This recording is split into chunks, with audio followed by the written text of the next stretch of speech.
Don in London, hello. It's February 21st, 2010. My video is all about recovery from addiction to either substance or behaviour. My addictive substance, alcohol, over the years. And equally, my behaviour could be addictive too, in terms of work, relationships, collecting, materialism, having the right car, having the right house, having the right girlfriend, all those things. And it was all about trying to be perfect, as I thought I ought to be. At least that's what I thought I ought to be, and I don't know whether or not I had ever articulated in my own head trying to be perfect, but I was striving to be right with the world, and in striving to be right, I was completely bamboozled, and I didn't know how to live life in a way which was emotionally, spiritually and physically well for me. And why? Well, somewhere along the line, or from a very early age, I guess fear came in with a big influence on me, and that fear led to putting on a brave face, covering up the fear, and utilising my ego, which was very brittle, and I think ego always remains brittle because behind it is no substance. So there was an emptiness inside me which I didn't understand, all full of fear about not being good enough or feeling less than, and that comes from experience of life. So my experiences of life were not that good to start with, or rather my perception of my experiences, how I saw the world, led me to be concerned and worried. And back in the day, well, I didn't even know I was fearful, worried or concerned. It's only now, in sobriety, I know the difference. So the wisdom learned over the years in sobriety is it's okay to be me, and to be striving to be okay, not striving to be perfect anymore. So where did it all go a bit awry? Well, simply fixing myself with external things. And when drink influenced me, alcohol, that first drink which took the edge off, gave me a bit of joyfulness, conviviality, feeling relaxed, took the anxiety away, I guess. I'm actually sure it did. It took the anxiety away.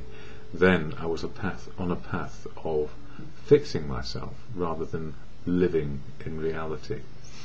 So it may have been a misunderstanding, but it doesn't matter now, because it's today which counts. So all those years of learning how not to be me were in fact learning that that was the path which didn't help me that much. The gift, if you like, in sobriety is we can start life again, and we only have one day. So if we get stuck in the past, we've lost it again. And if we get stuck in fantasizing about the future, it's a fantasy and it has no bearing on reality. But that doesn't mean we shouldn't stop having dreams of what might be. It's just understanding what we may be able to dream about. So realistic dreams maybe, or maybe sometimes they are beyond our wildest dreams because we just didn't have any dreams left. So what is it that keeps me in recovery? Well, family, community and fellowship. So family loved me all the way through my life and never ever let me down, even when they had to practice tough love, whatever that happened to be. Family never let me down. I probably let them down so many times, and myself, because I just didn't know what was going on. So I can beat myself up and blame myself, or I can say to myself, ignorance was not bliss. So the other element there, fellowship. The fellowship of AA, Alcoholics Anonymous, has kept me on track, sober one day at a time, so I can be part of family and community. So that's why it's extremely important to me that I understand my role in fellowship, to be a part of, to be included, and that it helps me calibrate and understand the balance of living today, and just for today.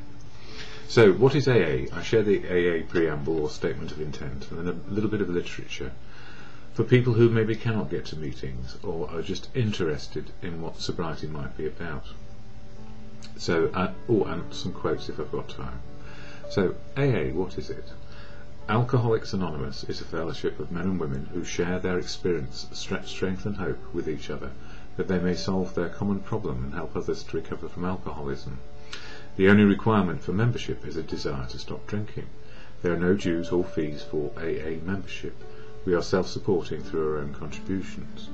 AA is not allied with any sect, denomination, politics, organisation or institution, does not wish to engage in any controversy, neither endorses nor opposes any causes. Our primary purpose is to stay sober and help other alcoholics to achieve sobriety. So, a desire not to drink, main reason for having a look at an AA meeting or even just going. And the primary purpose of the fellowship is one thing: to help others achieve sobriety and keep our own.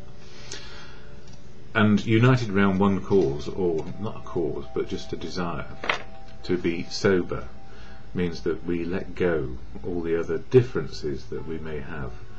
We are all unique, authentic on our living path, but we're not special and different. We're all equal, unless you choose not to be. We are all equal in life, and we all have a right to be here. And how we conduct ourselves in our life and living is our personal choice. So my personal choice is to be included, to be able to love other people and to be loved back, and learn how to do those things. Not so easy. So February in the fellowship literature of AA is all about being restored to sanity by a power greater than ourselves. And it took me a long time to realise that the universe was not revolving around me, and life wasn't there for me to take and cherry pick the good bits and leave the bad bits behind. And alcohol covered over the cracks, if you like. And it also then got me 24/7 drinking in this century, and unable to stop doing something which was seriously harming me and was hurting everybody around me.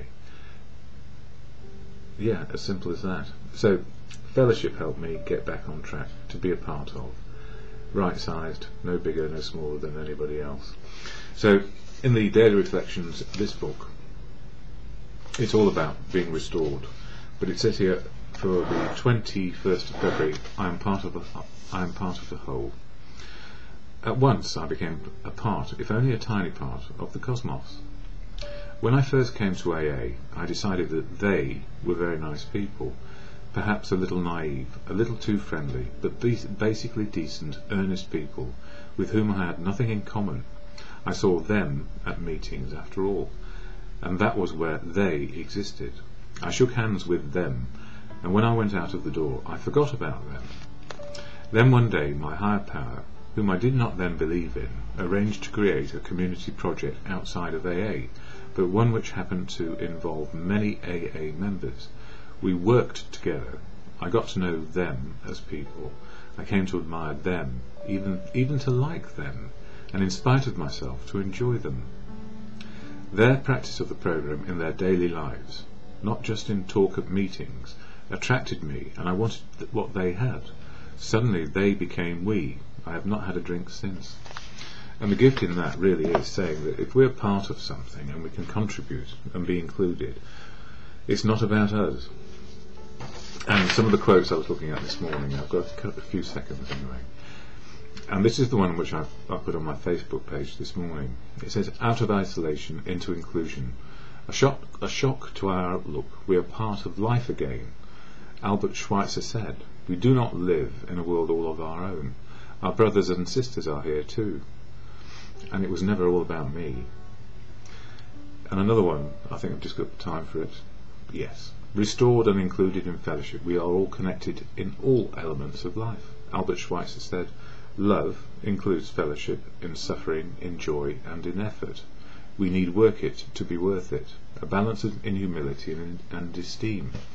So it's all about balance and being a part of and working at it. The Serenity Prayer, which I say at the end of these, is all about acceptance of reality as it is and the now, and what we can do, making choices. So the Serenity Prayer to God, or your good conscience, or a higher power, grant me the serenity to accept the things I cannot change, courage to change the things I can, and the wisdom to know the difference is for me, just for today.